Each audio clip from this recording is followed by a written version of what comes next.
How accommodating. Do you really think they believe we are who we say we are? Not a chance.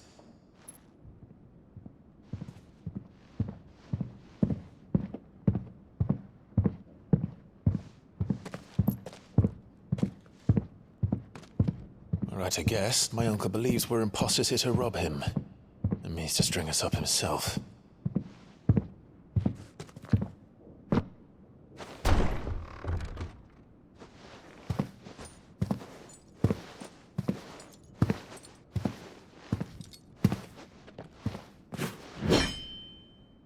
Imagine my surprise when I was told my nephew had come to visit.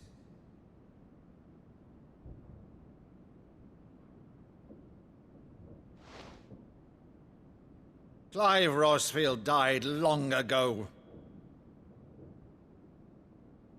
And for uttering his name here, you shall pay with your tongue!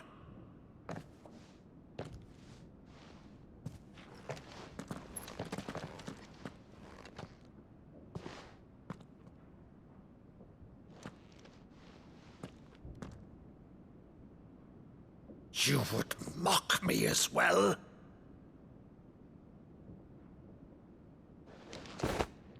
It is I, Sir Crandall of Camelot, loyal servant to Her Serene Holiness, Saint Sybil the Unshod. Meadow, thou vile sorcerer, for thy crimes against church and crown, I shall have thy head.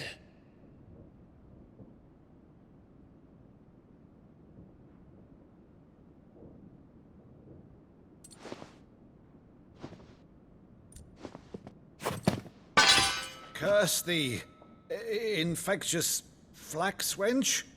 Even in death, must thou plague me still? Very well. I shall open the gates of hell, that thou might see thy charge once more.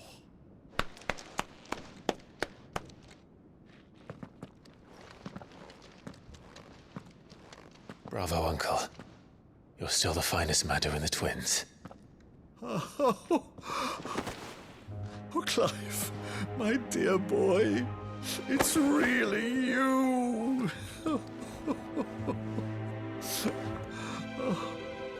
You always were fond of that scene from The Saint in the Sanctuary. Never did let me play Sir Crandall.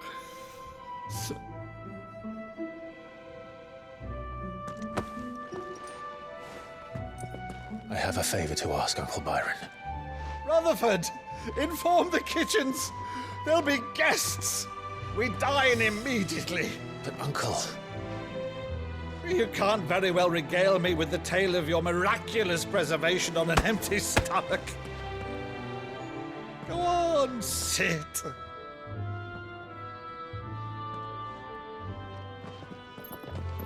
See that you use the good plates, Rutherford.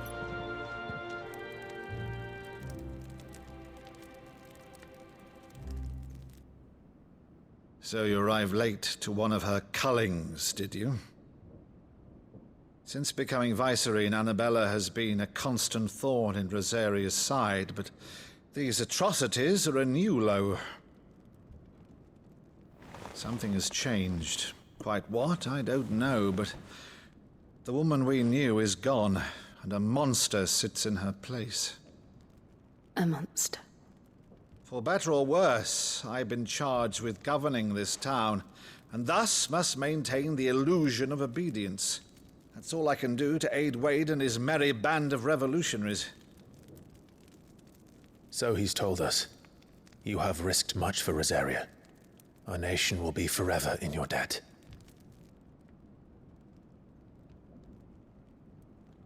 It has been 20 years, Clive. The nation your father and your forefathers fought to defend is no more. Perhaps it would be otherwise had I the courage of my brother.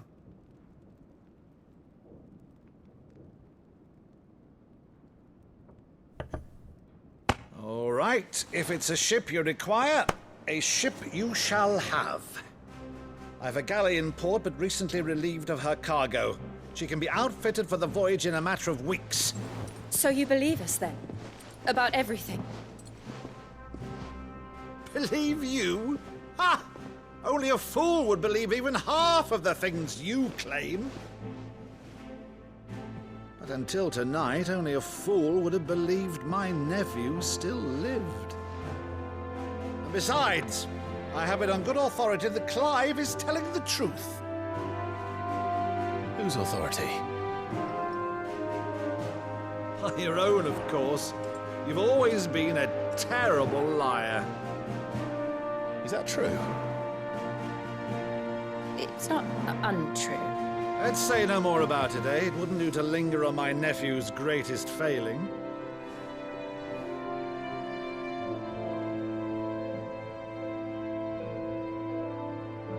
The one thing I cannot believe, though, is all this about you being Sid.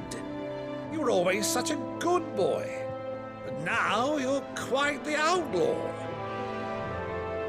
Which, if I'm not mistaken, would make me an outlaw's uncle. Right then, who shall we pillage first? Rutherford, fetch me my cutlass. This will be fun.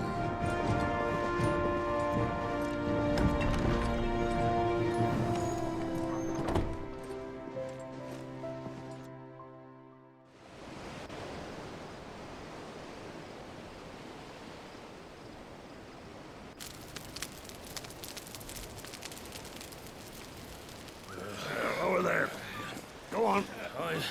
She's a fine ship, isn't she? Once outfitted, she'll bear us across the boiling sea to Drustinus in the space of 3 days.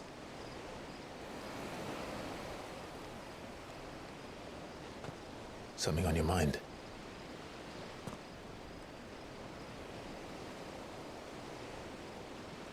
Monsters. When I served the Iron Kingdom,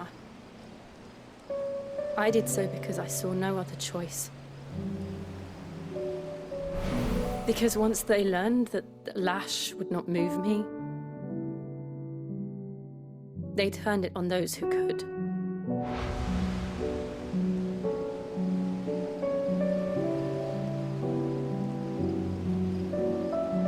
And so I became their puppet.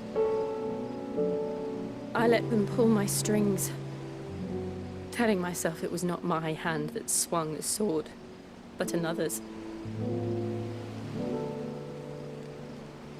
I removed myself from the truth so I wouldn't feel the pain it caused.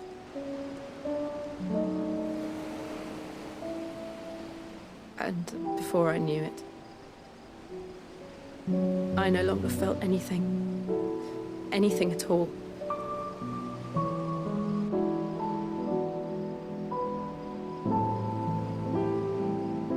I had become a monster.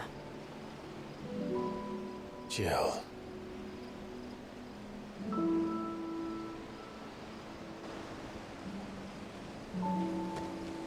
I don't want to be a monster, Clive.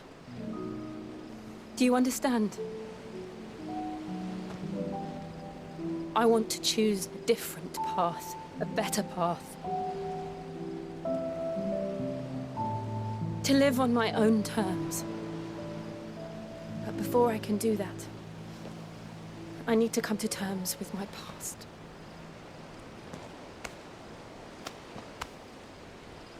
And when you do, I'll be standing there with you, just as you stood with me.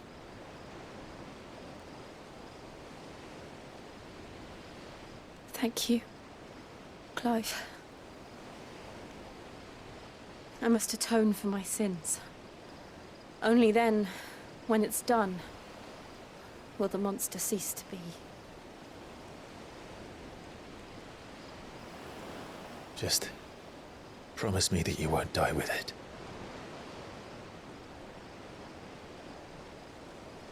Now, let's get some sleep. The journey back to Benamir is long, and there is much to tell the others.